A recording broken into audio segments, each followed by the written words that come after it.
Good morning students. आज हम 11th commerce वालों का लिए एक टॉपिक लेकर के आए हैं, अकाउंटिंग इक्वेशन। मैं अकाउंटिंग इक्वेशन को कई दिन से पढ़ा रहा हूँ, 2 दिन हो गए मुझे। आज मैं इसके 3rd और 4th क्वेश्चन आपको डीके गोयल के प्रैक्टिकल क्वेश्चंस कराने जा रहा हूँ। तो इस अकाउंटिंग इक्वेशन में आपने फिर दोबारा से ध्यान रखना है कि वही 4-5 पॉइंटों को ध्यान में रखना है और क्वेश्चनों को सॉल्व करना है। जैसे पहली चीज वही कि हमारे बिजनेस में जो भी चीज आएगी वो प्लस होगी और बिजनेस में से जो चीज जाएगी वो क्या होगी, माइनस। ये ध्यान रहेगा। दूसरी चीज, हमारे इस क्वेश्चन के अंदर एक बात का विशेष ध्यान रखना डियर स्टूडेंट्स कि जो भी चीज आती है वो तो चलो ठीक है, प्लस हो जाती है, लेकिन जो भी आइटम ऐसी हैं जैसे कोई एक्सपेंसेस है, कल भी बताया था एक्सपेंसेस है, वो कैश में से भी माइनस होता है और कैपिटल में से भी माइनस होता है। ये ध्यान रहेगा कि यदि क्वेश्चन में कोई भी खर्चा आ जाए, जैसे रेंट पेड आ जाए, सैलरी पेड आ जाए, कमीशन पेड आ जाए, कुछ भी आ जाए, तो कैश में से माइनस हो जाएगा और कैपिटल में से माइनस हो जाएगा। इसी तरीके से यदि कोई क्वेश्चन में इनकम आ जाए तो वो कैश में प्लस हो जाती है और कैपिटल में भी प्लस हो जाती है। इनकम का मतलब होता है जैसे कमीशन रिसीव है, कमीशन प्राप्त हुआ, कमीशन मिलेगा तो पैसा आएगा ना, और तो पैसा आएगा तो क्या होगा, कैश में प्लस होगा और कैपिटल में प्लस होगा। इसी तरीके से यदि क्वेश्चन में कोई प्रॉफिट हो जाए, क्या हो जाए, प्रॉफिट, तो प्रॉफिट जो होता है वो कैपिटल में प्लस होता है। प्रॉफिट किस में प्लस होता है, कैपिटल में प्लस होता है।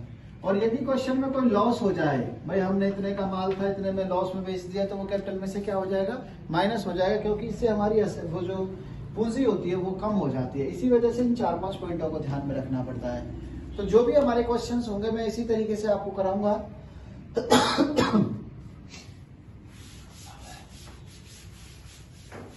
अब एक क्वेश्चन है, क्वेश्चन नंबर 3rd। ये प्रैक्टिकल क्वेश्चन है 3rd, मैं इसे कराने जा रहा हूं। विशेष ध्यान देना है इसके ऊपर, ठीक है। आपको एक तो फॉर्मूला पता होना चाहिए, पहले तो असेट्स,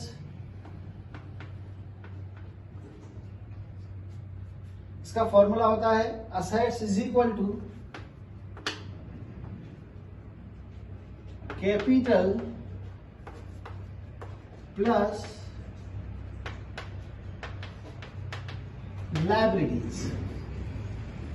अब मैं क्वेश्चंस को पढ़ता हूं। क्वेश्चन में जो चीज होंगी, आइटम्स क्वेश्चन के अंदर जो दे रखी होंगी, हम उन्हीं के थ्रू करेंगे। कि मुझे कहा क्वेश्चन में कि start business with cash 1 lakh रुपया, कि बिजनेस में कैश लगाया, तो कैश किस में जाता है, असेट्स में जाता है, तो ये असेट्स के अंदर लिख लिया। आगे कह रहा था कि माल नकद में खरीदा और उधार भी, तो माल जो खरीदा जाता है वो गुड्स के अंदर आता है। माल खरीदना, खरीदेंगे तो क्या बढ़ जाएगा, क्रेडिटर। ये ध्यान रख लेना, यदि आप माल खरीदते हो और वो भी उधार खरीदते हो तो क्रेडिटर बढ़ते हैं, और यदि आप माल बेचते हो और उधार बेचते हो तो डेटर बढ़ते हैं। क्या बढ़ते हैं, डेटर। उधार और नगद का इस तरीके से ध्यान रखना है। उसके बाद उसमें इसी तरीके से 3-4 पॉइंट हैं, तो इसमें ज्यादा कुछ है नहीं। एक लास्ट में फर्नीचर की बात कर रहा है कि फर्नीचर खरीदा। पहले तो इसमें 3 पॉइंट है, मैं तीनों पॉइंट को करवा देता हूं, इलस्ट्रेशन है ये। तो फर्स्ट पॉइंट इसका क्वेश्चन है कि start business with cash 1 lakh रुपए। Start business with cash 1 lakh रुपया। ये बिजनेस को शुरू कर दिया 1 लाख रुपए से। मेरे बिजनेस में पैसा आएगा, कितना रुपया आएगा बिजनेस में, 1 लाख रुपया आएगा। 1 लाख प्लस गुड्स पे कुछ नहीं, डेटर पे कुछ नहीं। जिस पैसे से बिजनेस स्टार्ट होता है उसे हम क्या कहते हैं, कैपिटल कहते हैं सर, तो कैपिटल में लिख दिया। ठीक है, एक पॉइंट क्लियर। दूसरा पॉइंट इसी में ही है कि goods purchase 20,000 on cash, on credit 30,000, कि मैंने गुड्स परचेज किया। सेकंड पॉइंट देना, गुड्स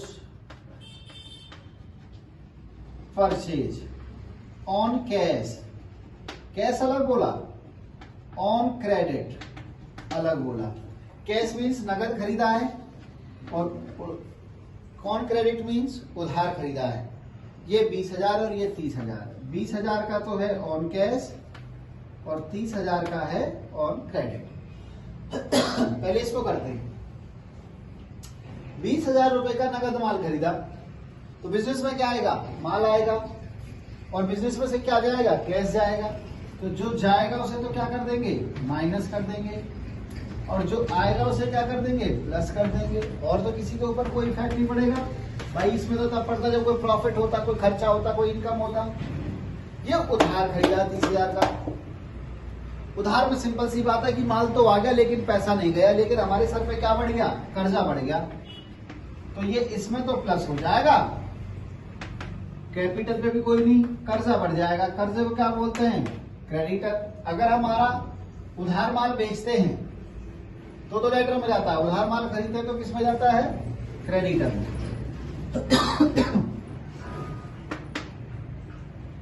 यहां 80,000 बचेगा, 50,000 प्लस डेटर में कुछ नहीं। यहां पर 1 लाख प्लस 30,000। यहां तक बताइए आपकी कोई दिक्कत हो तो। नहीं है सर हमारी यहां तक कोई दिक्कत। अगला पॉइंट फिर पढ़ता हूं, इसका थर्ड पॉइंट, कि sold goods for cash costing 10,000 and credit 15,000 both are profit 20%। ये मेरी न्यूकेशन आ गई, ठीक है। थर्ड पॉइंट में थोड़ा सा इसने रिस्की चीज डाल दी कि गुड्स सोल्ड कर रहा है, ठीक है, मैं भी माल बेचता हूं, गुड्स सोल्ड, ठीक है, एट प्रॉफिट। कितने प्रॉफिट पर माल बेच रहा है, 15%। कितने प्रॉफिट पर माल बेच रहा है, दोनों को 20% प्रॉफिट पर माल बेच रहा है। प्रॉफिट 20% ऑन कैश और ऑन क्रेडिट। उधार भी बेच रहा है और नगद भी बेच रहा है। कैश बेच रहा है 10,000 का, कैश कितने का, 10,000 का, और उधार बेच रहा है 20,000 का। ये ध्यान रखने योग्य बात। Goods sold at A profit 20%। ये दोनों ही माल हमने 20% फालतू पर बेचे। ये 20% है, ना कि 200%। तो बेटा 10,000 का कैश बेचा, कितने प्रॉफिट पर, 20%। मैं 10,000 का 20% निकालू, सिंपल सी बात है कि सर 10,000 गुना में 20/100, 0 से 0, कितना प्रॉफिट आ गया, 2,000। 10 ये और 2 ये, इसका मतलब ये कितने में बेच दिया, 12,000 में। मैं इसी तरह से निकालता हूँ 20,000 का, कितने प्रॉफिट, 20%। यहाँ 20 मान लू तो ये कितना आ जाएगा, 4,000। तो 20 और 4 कितने हो जाएंगे, 24,000। यहां तक समझ गए होंगे कि 10,000 रुपए का माल 12,000 में नगद बेचा, 20,000 रुपए का माल 24,000 में नगद बेचा। कैसे आया, 20% प्लस करके। पहले मैं इसी पॉइंट को करता हूं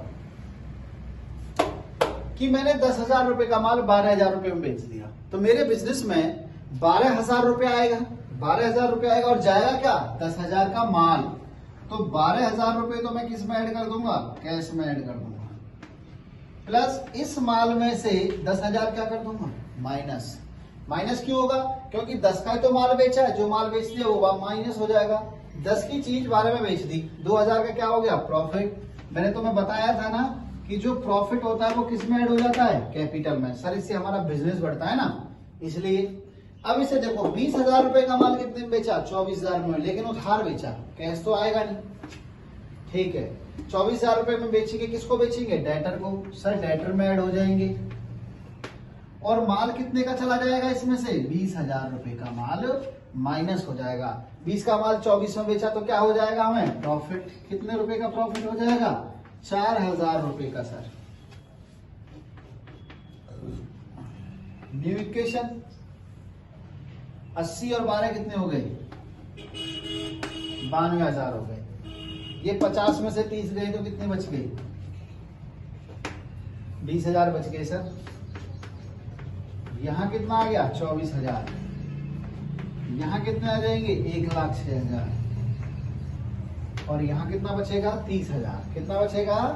30,000। कितना बचेगा? ये 30,000। ये बन गई जी न्यू इक्वेशन। अब मैं इसके बाद की बात करता हूं, बैलेंस शीट बनाता हूं।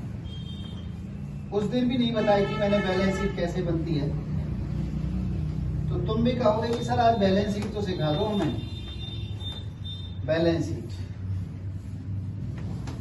इसी तरीके से होता है, जैसे ये मेरा राइट हैंड है, ये वाला राइट हैंड है ना, और ये मेरा लेफ्ट हैंड है। तो left hand L for left और L फॉर लायबिलिटी। तो लेफ्ट हैंड में तो लिख देना लायबिलिटीज, ठीक है। और राइट फॉर असेट्स, मैंने उस दिन बताया था ना असेट्स कौन सी साइड में लिखी जाती हैं? राइट हैंड साइड में। ये अमाउंट का कॉलम, ये अमाउंट का कॉलम। असेट्स, ये असेट्स है ना, ये वाली चीज तो इधर और ये वाली इधर। पहले कैश है, कैश लास्ट में कितना है जी? 92,000। कैश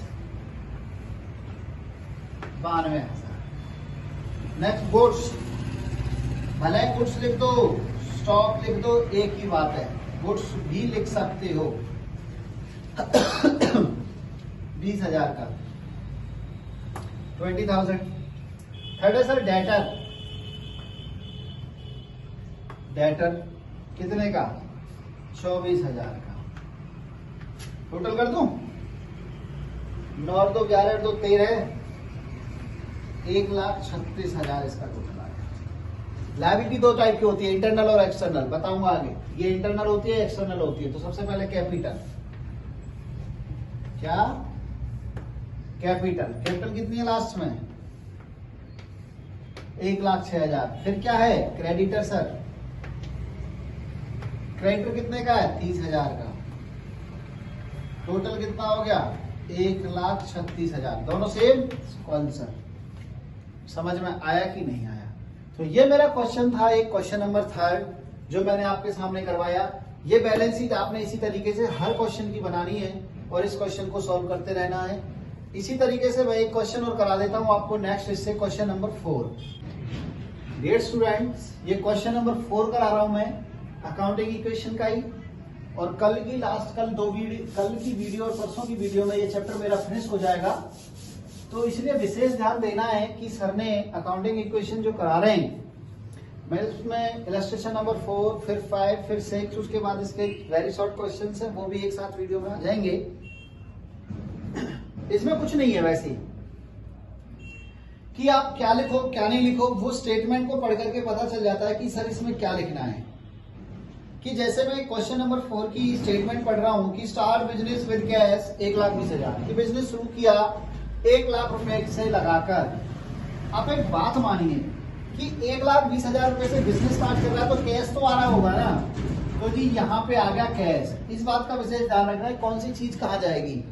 सेकंड स्टेट वगैरह रेंट रिसीव रेंट क्या है? इनकम है, इनकम कैश में प्लस होता है कैपिटल में, वो तो कोई दिक्कत ही नहीं है। तीसरा कह रखा है कि इन्वेस्ट इनटू द शेयर, कि कुछ पैसा मैंने शेयर्स में लगा दिया। इन्वेस्ट माने, ये नया शब्द है तुम्हारे लिए, इन्वेस्ट माने होता है कि कुछ पैसा की दूसरी जगह पे लगा देना, कि मैंने शेयर खरीद लिए, गोल्ड खरीद लिया, मशीनरी खरीद ली, इस तरीके से। ये मेरी असेट्स होती है। क्या होती है? ये असेट्स। तो शेयर्स भी क्या है? एक असेट्स है, ठीक है। जैसे अभी अभी चाइना ने 1.75% HDFC बैंक के शेयर्स खरीद लिए, तो वही उन्होंने इन्वेस्ट किया है पैसा। तो इसी तरीके से ये भी पैसा क्या किया है? इन्वेस्ट किया गया है। तो तीसरी पॉइंट में ये शेयर्स है। रिसीव डिविडेंड, हाँ तो मैं एक डिविडेंड शब्द बताता हूं। जैसे यदि तुम अपने पड़ोसी को 2 लाख रुपए ब्याज पे देते हो, तो वो आपने इन्वेस्ट कर दिए, पड़ोसी को दे दिए 2 लाख रुपए, तो वो तुम्हें क्या देगा? इंटरेस्ट देगा, ब्याज देगा, ठीक है। वो भी इन्वेस्टमेंट होती है, उस इन्वेस्टमेंट पे इंटरेस्ट मिलता है। लेकिन अगर आप शेयर्स में पैसा लगाते हो तो इंटरेस्ट की तरह ही इसके ऊपर डिविडेंड मिलता है, उसे बोलते हैं लाभांश। क्या बोलते हैं उसे? लाभांश। तो ये भी इनकम होती है। क्या होती है डियर स्टूडेंट्स? इनकम। उसके बाद कह रहा है कि मैंने उधार माल खरीदा रागनी से, गुड्स परचेज फ्रॉम रागनी उधार माल खरीदा है ना, तो उधार माल खरीदा किससे जाता है? क्रेडिटर से। और क्रेडिटर का नाम दे दिया अब की बार उसने। क्या नाम दे दिया जी उसने? रागनी। क्या नाम दे दिया उसने? रागनी। तो मैं उसका नाम रागनी लिख लेता हूं यहां पर। भाई क्रेडिटर का नाम दे दे तो नाम लिख दो, हमारे घर से कुछ जा थोड़ी ना रहा है। उसने अपने घर के लिए, खर्चों के लिए कुछ पैसा विड्रॉ कर लिया, ये तो ड्रॉइंग है। अब उसने माल कुछ बेच दिया, माल बेच दिया, लेकिन नगद बेचा है, कोई दिक्कत नहीं, रागनी को पैसे दे दिए। डिपॉजिट इनटू बैंक, उसने कुछ पैसा बैंक में जमा कर दिया, तो बैंक भी आ जाएगा इसमें एक कॉलम, ठीक है। और ये जगह मैं छोड़ देता हूं, अगर कोई चीज आ जाती है तो उसके लिए, ठीक है। अब मैं अपना क्वेश्चन स्टार्ट करता हूं। सबसे फर्स्ट नंबर पर स्टार्ट बिजनेस विद कैश। उसने पैसा लगाया और बिजनेस को शुरू कर दिया। कितना रुपए लगाया उसने बिजनेस स्टार्ट करने में? 1,20,000। 1,20,000। तो जो पैसा बिजनेस में लगेगा वो 1,20,000, और कैपिटल में कितना आ जाएगा? 1,20,000। समझ गए कि स्टार्ट बिजनेस विद कैश, पैसा लगाया, बिजनेस में लगाया, तो मेरे बिजनेस में कैश आया, कैश में प्लस कर दिया 1,20,000 और कैपिटल में प्लस कर दिया। एक point clear. Second point, rent receive किया 10,000 रुपए का। सेकंड पॉइंट, रेंट रिसीव 10,000 कि मैंने किराया रिसीव किया 10,000 रुपए का। किराया रिसीव करूंगा तो इनकम है मेरे पास कि मैंने कोई बिल्डिंग का पार्ट किराए पे दे रखा है, किराए से क्या मिलेगा? किराएदार से किराया मिलेगा, तो इनकम है। और इनकम को कैपिटल में क्या कर देते हैं डियर स्टूडेंट्स? प्लस कर देते हैं सर। ये याद रखना है, ध्यान रखना है। न्यू इक्वेशन बन गई मेरी 1,30,000। यहां कुछ नहीं, यहां कुछ नहीं, यहां कुछ नहीं, 1,30,000। मैं थर्ड पॉइंट की तरफ आने वाला था। थर्ड पॉइंट में देता है कि इन्वेस्ट इनटू द शेयर्स 50,000 कि अपने बिजनेस में से कुछ पैसा 50,000 रुपए मैंने शेयर्स में लगा दिया। किसमें लगा दिया? शेयर्स में। दूसरी कंपनी थी उसके शेयर्स में लगा दिया। Don't worry, invest still into share 50,000 कि 50,000 रुपए शेयर्स में लगा दिया। जब मैं बिजनेस में पैसा लगाऊंगा किसी दूसरे बिजनेस में, तो मेरे बिजनेस में से क्या जाएगा? कैश जाएगा। जो जाएगा उसे क्या कर दूंगा मैं? यहां से माइनस कर दूंगा, और 50,000 किस में लिख दूंगा? शेयर्स में लिख दूंगा। क्यों? क्योंकि मैंने पैसा शेयर्स में लगा दिया। जिसमें जो पैसा जाएगा उसी में तो प्लस होगा। वो यहाँ 80,000 रिमेनिंग बचेगा, ये सेम आ जाएगा। यहाँ पे कुछ है ही नहीं हमारे पास। और तुम जानते हैं कि इसकी दोनों साइड का टोटल किसके बराबर चलता है? बराबर चलता है, तराजू है। शॉपकीपर की जिस तरीके से वेट मेजरमेंट तराजू होती है, उसी तरीके से इसका भी इक्वल बैलेंस चलता है। ना ऊपर न ज्यादा, न नीचे न कम। नेक्स्ट है उसके ऊपर डिविडेंड मिला 5,000 रुपए का। फोर्थ पॉइंट है डिविडेंड। मैंने थोड़ी देर पहले बताया था कि तुम्हारे लिए डिविडेंड शब्द नया है। डिविडेंड होता है लाभांश। डिविडेंड रिसीव 5,000 लाभांश मिला। ब्याज की तरह ही होता है, इनकम है ब्याज की तरह। तो सर आपने बताया था कि जो इनकम होती है वो कैपिटल और उसमें दोनों में क्या हो जाती है? प्लस हो जाती है। तो यहां पर 85,000, 50,000, 1,35,000 और कुछ नहीं। इसे बोलेंगे न्यू इक्वेशन। उसके जस्ट आगे चलता हूं थोड़ा सा, एक टॉपिक। जैसे अगला पॉइंट पढ़ा कि purchase goods on credit from Ragini 35,000 कि रागनी से गुड्स परचेज ऑन क्रेडिट कि रागनी से मैंने उधार माल खरीदा 35,000 रुपए का। अब एक बात पर ध्यान दीजिए कि रागनी कोई सप्लायर है, उससे हमने उधार माल खरीदा है। जब उधार माल खरीदेंगे तो मेरे बिजनेस में क्या आएगा, माल आएगा। कैश पे तो कोई फर्क पड़ेगा नहीं, तो माल पे फर्क पड़ेगा, यहाँ है ही नहीं, बैंक में भी नहीं है। स्टॉक, तो जो माल होता है उसे हम क्या बोलते हैं, गुड्स बोलते हैं या स्टॉक बोलते हैं। 35,000 रुपए का खरीदा, उधार खरीदा है, तो रागनी के ऊपर हमारा कर्जा बढ़ गया कि रागनी रागनी का हमारे ऊपर कर्जा ही तो है, उधार खरीदा है तो रागनी के में वो से लिख दिया जाएगा।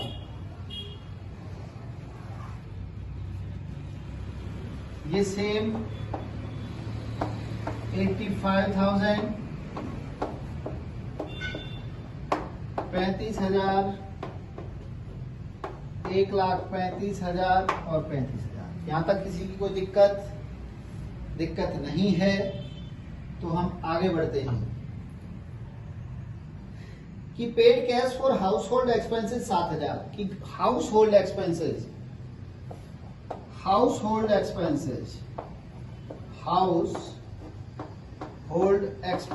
पेड 7,000 के हाउस होल्ड एक्सपेंसेस दिए। घर के खर्चे क्या होते हैं, ड्राइंग में जाते हैं और ड्राइंग को क्या करते हैं, कैश में से माइनस। ठीक है, खर्चा कोई भी हो, और सर कैपिटल में से भी माइनस करते हैं। आपने बताया था जब अकाउंटिंग इक्वेशन बता रहे थे, तो 85 में से ये रिमेनिंग जाएगा तो कितना बचेगा, 78,000 प्लस 50,000, 35,000, और यहां पर कितना बचेगा, 1,28,000, 35,000। इस तरीके से ये क्वेश्चन होगा। यहां पर न्यू इक्वेशन हम डिनोट कर देंगे। अब नेक्स्ट पॉइंट पढ़ते हैं कि ड्राइंग की पेमेंट करने के बाद उसके पास क्या बचा। अब उसने कुछ 10,000 रुपए का माल 14,000 में बेच दिया कैश। Goods sold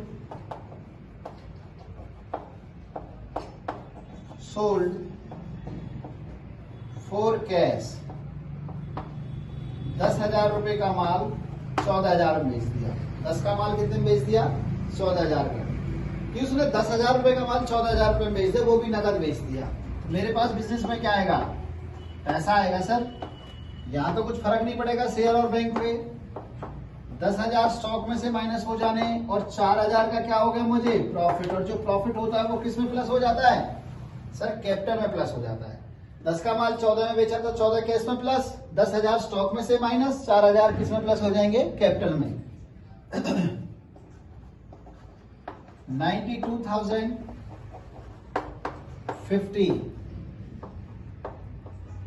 25,000, 1,32,000, 35,000।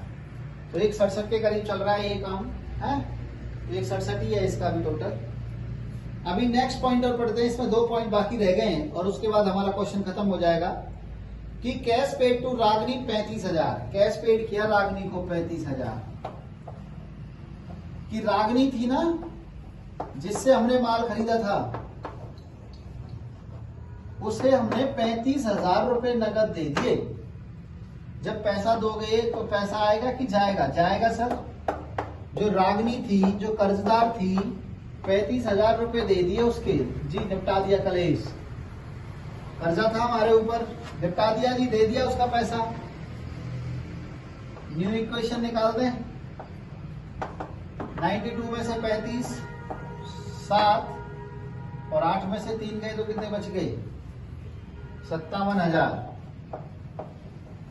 प्लस 50,000, यहां 25,000, 1,32,000 और यहां पर कुछ नहीं। ठीक है, 1,07,000, 1 7 और 5 50, 1,32 टोटल चल रहा है सही। इसका एक लास्ट पॉइंट है कि डिपॉजिट इनटू बैंक। ध्यान देना ज्यादातर बच्चे इसमें गड़बड़ कर देते हैं। डिपॉजिट इनटू बैंक कि बैंक में पैसा डिपॉजिट कर दिया 20,000 रुपए। आप एक बात बताओ, 20,000 रुपए बैंक में जमा करेंगे तो कैश में से जाएगा और बैंक में प्लस हो जाएगा। जिसमें से जाएगा उसमें से क्या कर देंगे, माइनस। ठीक है, किस में आ गई वो पैसा, बैंक में। बैंक में प्लस कर दिया, और तो कोई फर्क नहीं पड़ेगा ना, नहीं सर। तो यहाँ कितने बचेंगे, 37,000। यहाँ कितने बचेंगे, 50,000। 20,000, 25,000 और 1,32,000। यही इसकी बैलेंस शीट बना लेंगे और फिर ये क्वेश्चन सॉल्व हो जाएगा। बैलेंस शीट बना करके कैश में, शेयर में, बैंक में, गुड्स में, कैपिटल में, और रागनी का जीरो हो जाएगा, कुछ लिखा नहीं है, टोटल बराबर हो जाएगा। तो ये क्वेश्चन आज तक यहीं तक करने हैं। इसकी पीडीएफ भेज दूंगा, वो सॉल्व करते हैं।